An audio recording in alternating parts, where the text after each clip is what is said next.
नमस्कार प्रणाम दोस्तों, आप लोग का स्वागत है रानी देवी कुमारी ऑफिशियल चैनल में। आज मैं लेकर आई हूँ सोहर गीत, बहुत सुंदर प्यारा सा। एक बार आप लोग जरूर सुने। अच्छा लगे तो लाइक कमेंट शेयर जरूर करें। चैनल पर नए हैं तो चैनल को सब्सक्राइब जरूर।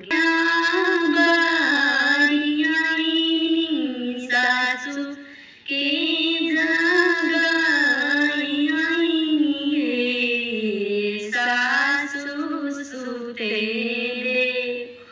अपना गोरा कनिया दर्द से व्याकुल बानी, सासू सुते देहु अपना गोरा कनिया दर्द से व्याकुल बानी। मोरा गोरा कन्या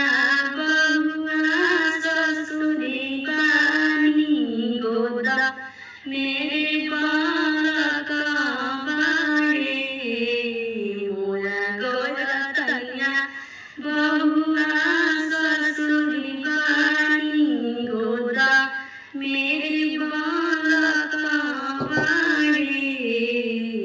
बहुआ जहुना गोतिन गोरा कन्या दादा हरी है। बहुआ जहुना गोतिन गोरा कनिया दादा हरी है। मोरा गोरा कन्या गोतिन भसुरी बानी गोदा मेरे बालक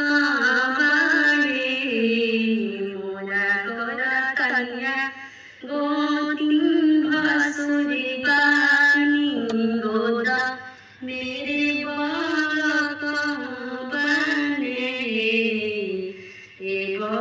गोतिन जहुना गोरा कनिया दादा हरी है। गोतिन जहुना गोरा कनिया दादा हरी है। मोरा गोरा कन्या गोदा मेरे बालक बाड़े। मोरा गोरा कन्या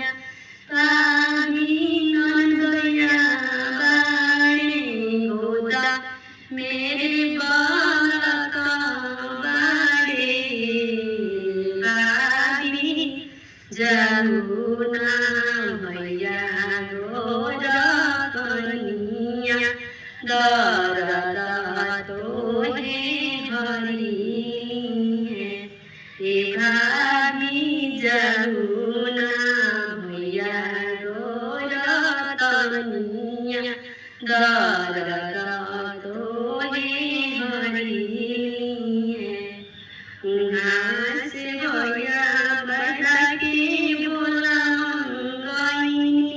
बड़ा करे चली आई रे।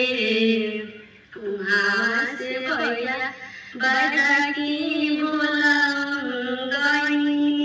बड़ा घरे चली आई रे। बड़ा की बोला बड़ा घरे चली आई रे। भाभी तोहारा जन्म लिखले तो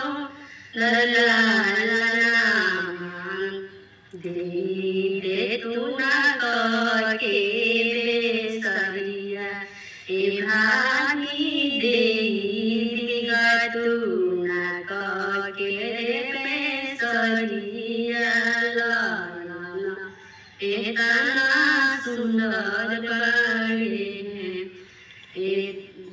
जनिना जन जनी मांगना के रे बेसरिया बेसरिया तोहे बेसरी देवहे ए दीदी जनी मांगना के रे